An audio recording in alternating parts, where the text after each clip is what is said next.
히브리서 9장 1절에서 10절까지 교독하겠습니다.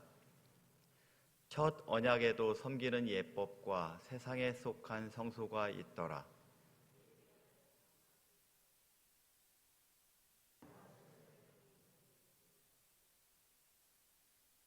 또 둘째 휘장 뒤에 있는 장막을 지성소라 일컫나니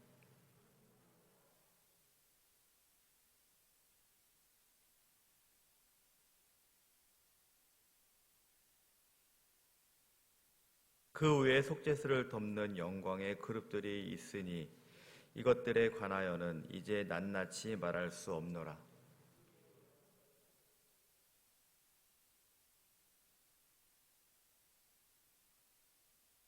오직 둘째 장막은 대제사장이 홀로 1년에 한 번 들어가되 자기와 백성의 허물을 위하여 드리는 피 없이는 아니하나니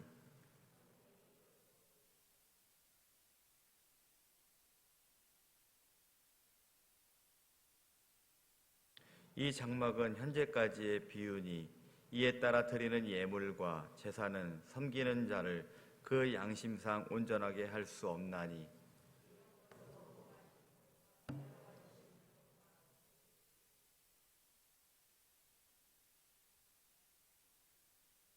아멘. 히브리서 기자는 8장에서 예수 그리스도의 대제사장직 사역을 논함에 있어 예수 그리스도는 레위 지파의 제사 행위를 따르지 않고 하늘 성소에서 영원토록 제사를 드리는 대제사장임을 밝혔습니다. 따라서 이제는 논리적 순서에 따라 9장에서는 하늘 성소에서 드리는 예수 그리스도의 제사 행위가 지상에서의 제사 행위와는 달리 영원하며 온전함을 밝힐 차례입니다. 그러나 이를 위해서는 먼저 구약의 제사 제도와 제사 행위가 불완전하며 일시적임을 상기시키는 것이 먼저였습니다. 그래서 히브리서 기자는 본문에서 구약 제사 제도의 불완전함에 대해 말하고 있는 겁니다. 구약의 제사 제도는 지상에 있는 성소에서 이루어졌습니다. 본문에는 제사 제도를 위해 세워진 여러 기구들에 대해 언급하고 있습니다.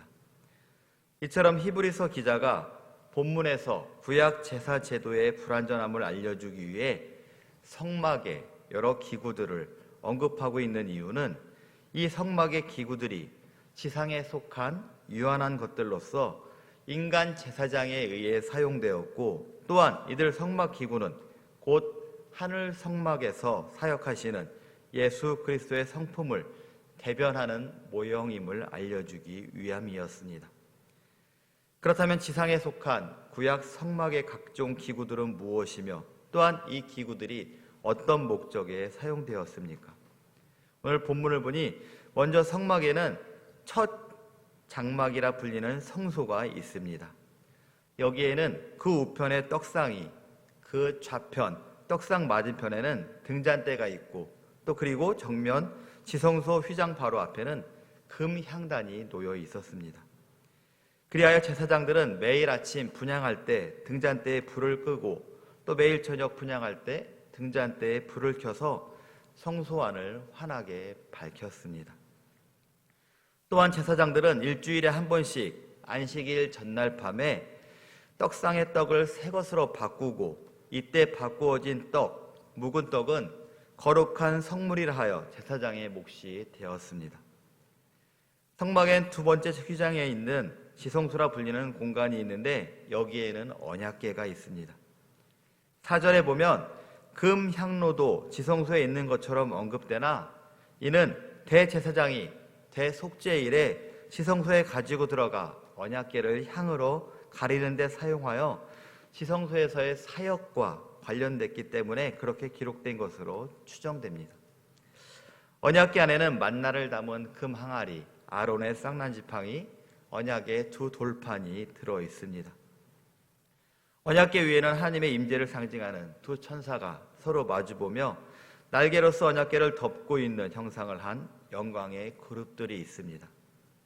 그리하여 대제사장은 1년에 단 한 차례 대속죄일에 희생제물의 피를 들고 지성소에 들어가 희생제물의 피를 속죄소, 즉 언약궤를 덮는 뚜껑 앞에 7번 뿌림으로써 이스라엘의 백성들의 죄를 사함받게 하였습니다.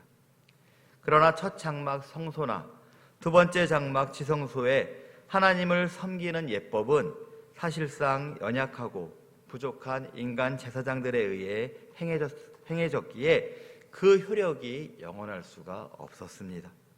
그렇기 때문에 구약 당시 제사장들의 제사는 매우 불완전할 수밖에 없는 겁니다. 그래서 이런 구약 시대의 불완전한 제사를 오늘 본문 8절에서는 성령이 이로써 보이신 것은 첫 장막이 서 있을 동안에 성소에 들어가는 길이 아직 나타나지 아니하는 것이라고 말하고 있습니다. 여기서 첫 장막은 구약 시대의 지상 장막을 가리킵니다. 이 말씀은 곧 지상 장막이 가려 놓여 있는 한 하늘 성소에는 나아갈 길이 허락되지 않는다는 것을 의미합니다. 구약 당시 이스라엘 백성들은 성소를 가로막고 있는 휘장을 지나 성소에 들어갈 수 없었습니다. 뿐만 아니라 제사장들도 지성소 앞을 가로막고 있는 휘장을 지나 지성소 안으로 들어갈 수 없었습니다. 마찬가지로 모든 성도들은 지상의 장막에 가려 놓여 있는 한, 즉 지상 제사 제도가 존재하는 한 아무도 예수 그리스도께서 대제사장으로 사역하시는 하늘 장막으로 나아갈 수 없는 것입니다. 내일 살펴보겠지만 9장 후반절에 언급되는 예수 그리스도께서 장막 되시는 당신의 육신을 십자가에서 찢으시고 이런 장벽을 허무신 것도 바로 이 때문입니다.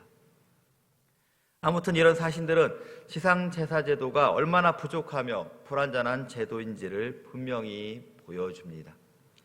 그렇다면 이제 오늘 본문에서 구약의 제사 제도가 어떤 점에서 부족하며 불완전한 일시적인 제도인지를 살펴보도록 하겠습니다. 첫 번째, 구약의 제사는 세상에 속한 성소에서 행해졌다는 겁니다.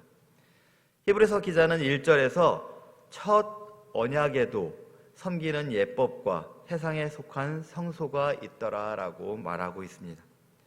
여기서 첫 언약이란 옛 언약, 즉 구약의 율법을 가리킵니다.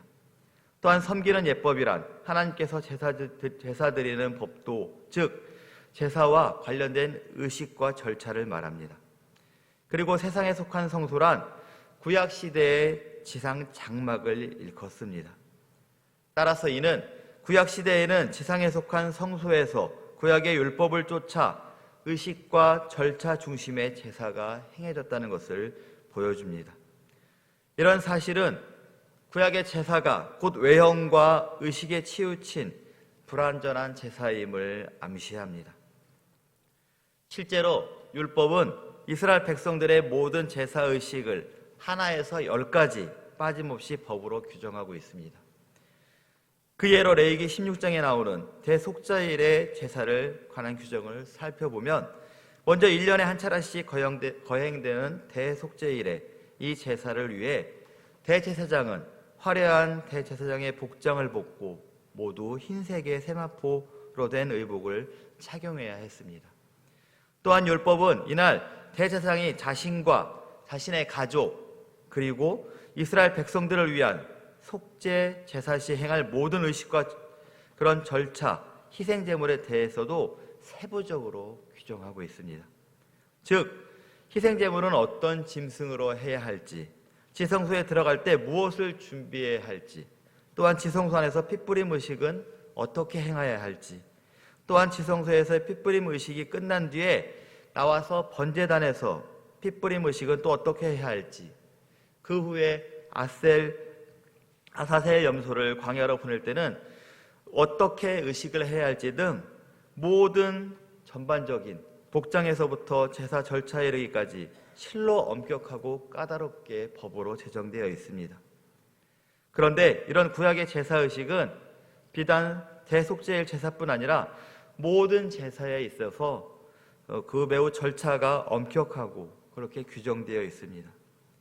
따라서 대제사장이나 제사장은 반드시 율법이 정하는 절차와 의식에 따라 제사를 드려야 했으며 이를 어길 시에는 그 자리에서 즉시 죽임을 당하게 됩니다.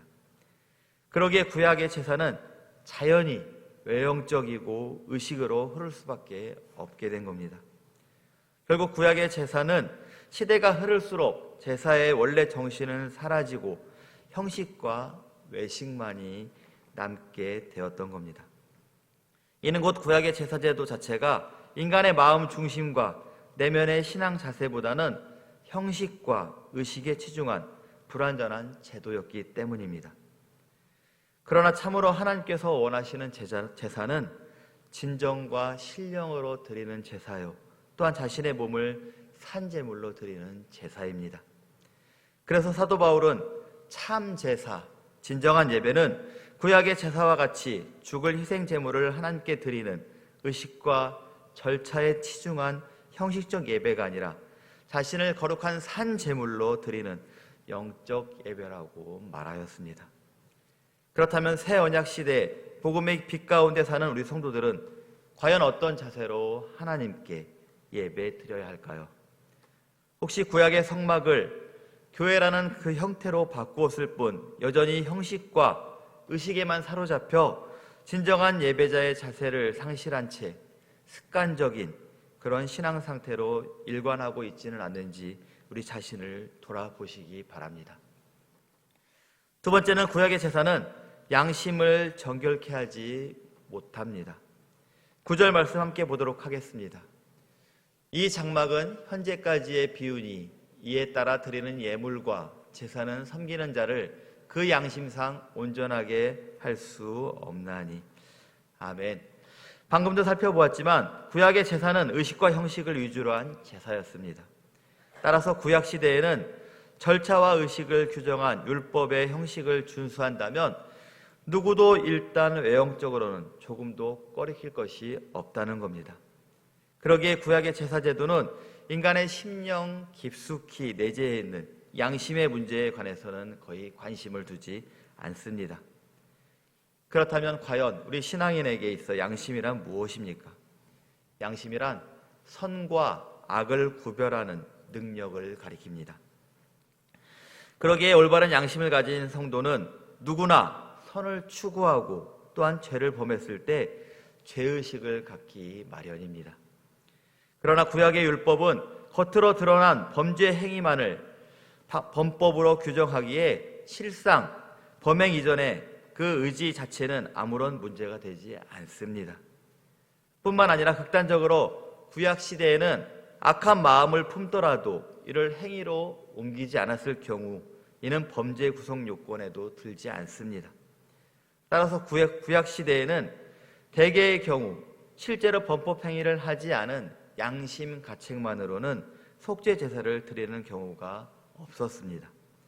그리고 나아가서 비록 범죄를 했다 하더라도 속죄 제사를 드리기만 하면 일단 그 죄로부터 책임을 모면할 수 있었던 겁니다. 그러기에 구약의 제사는 사악한 양심을 일깨우고 반복된 악행을 미연에 방지할 수 있는 능력을 부여하지 못했던 겁니다. 이는 곧 구약의 제사가 양심을 온전하게 하지 못했다는 분명한 증거가 됩니다. 그렇다면 양심을 온전케 한다는 말의 의미는 무엇입니까?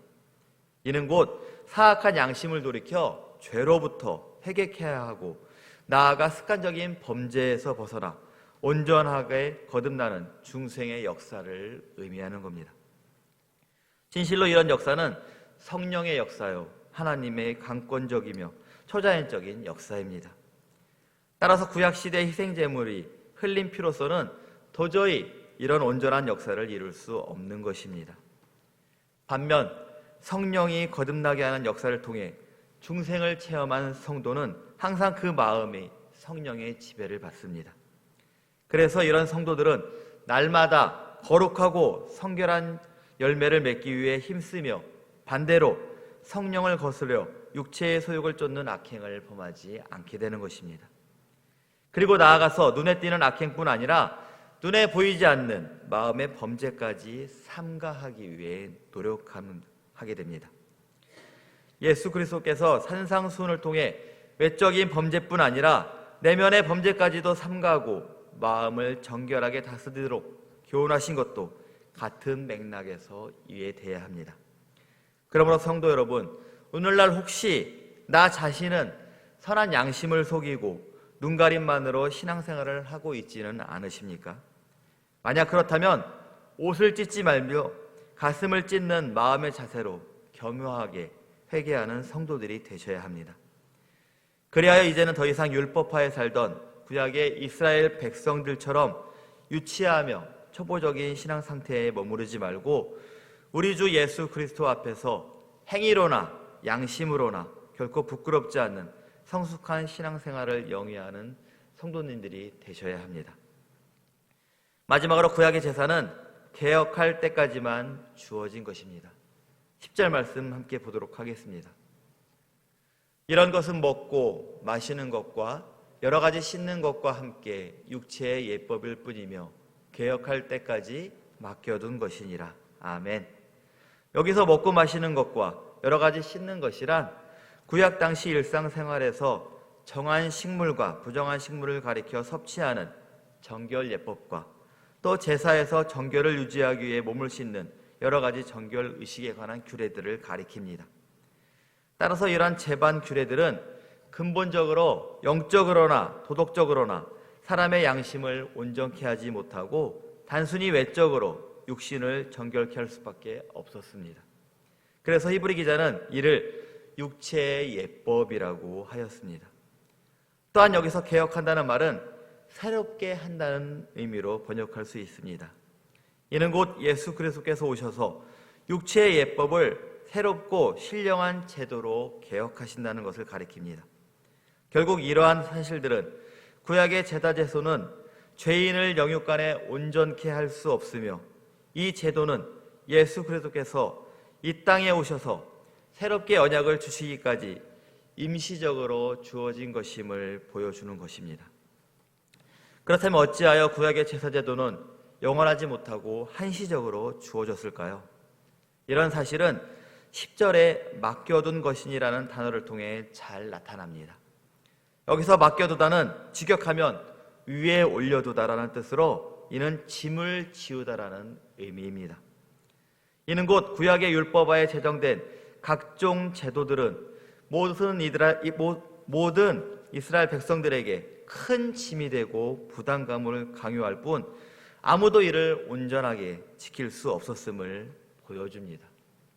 실제로 구약의 제도들은 모두 먹는 것, 마시는 것, 씻는 것 등 제반 정결의식과 관련된 것으로 그 규례들의 종류가 너무 많고 다양해서 심지어 이스라엘 백성들은 이 규례들을 제대로 알 수도 없었으며 또한 안다 하더라도 이를 온전히 지킬 수 없었습니다.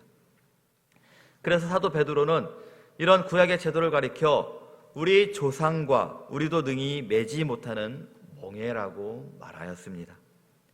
뿐만 아니라 이런 각종 제도들은 온전히 지킨다 하더라도 단순히 육체만을 정결하게 할 뿐 실상 도덕적으로나 영적으로 이스라엘 백성들의 심령을 온전히 정결케 하지 못했습니다.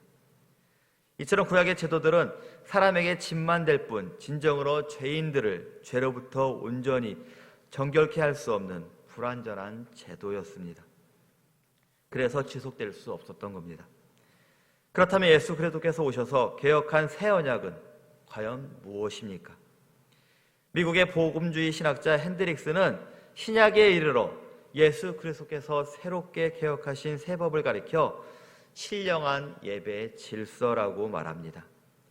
구약의 제사가 외형과 의식에 치중했다면 신약의 예배는 신령과 진정, 즉 예배자의 심령 상태를 중시합니다.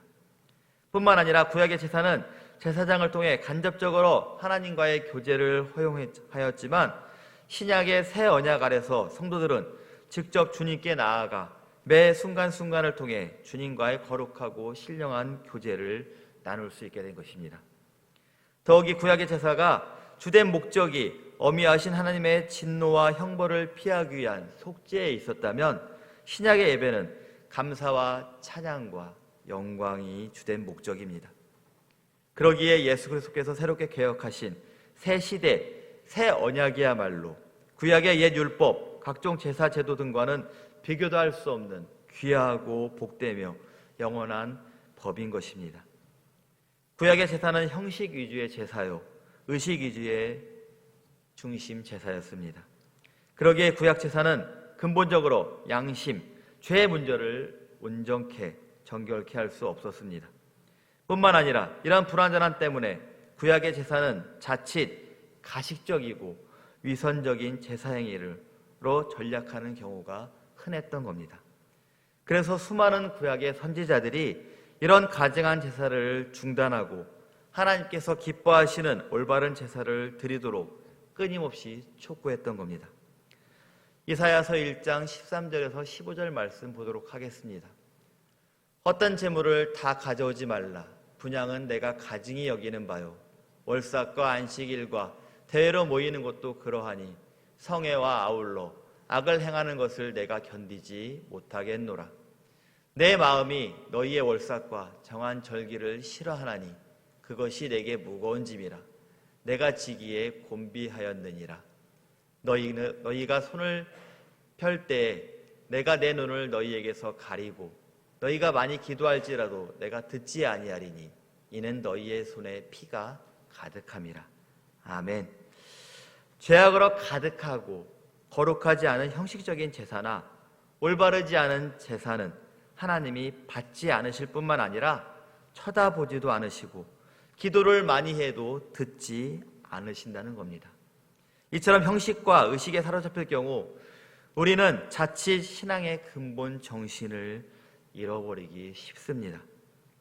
그러나 다행히도 우리 성도는 이제 형식과 의식에 치중했던 구약의 제도에서 벗어나 예수 그리스도께서 개혁하신 새 언약 복음 아래에 살고 있습니다. 아멘. 따라서 우리 성도들은 이제 보다 근본적이고 성숙한 신앙의 삶을 견지해야 합니다. 즉 눈가림만 하는 그런 가식적인 신앙에서 벗어나 내면의 올바른 신앙 자세를 위해 노력해야 하며 형식적인 신앙으로서 자신의 신앙을 드러내고 그런 유치하며 초보적인 신앙 상태에서 벗어나야 합니다. 그리고 우리 성도는 이를 위해 끊임없이 매 시간, 매 순간 우리 주님과 영적 교제를 가져야 합니다. 진실로 새 술은 새 부대에 담아야 합니다. 사랑하는 성도 여러분, 이 새 시대에 새로운 언약, 복음 아래 사는 우리 하나님의 자녀답게 성숙한 신앙인으로서의 삶을 살아가는 여러분들이 되셔서 하나님께 축복받는 우리 성도님들이 되시기를 축복합니다.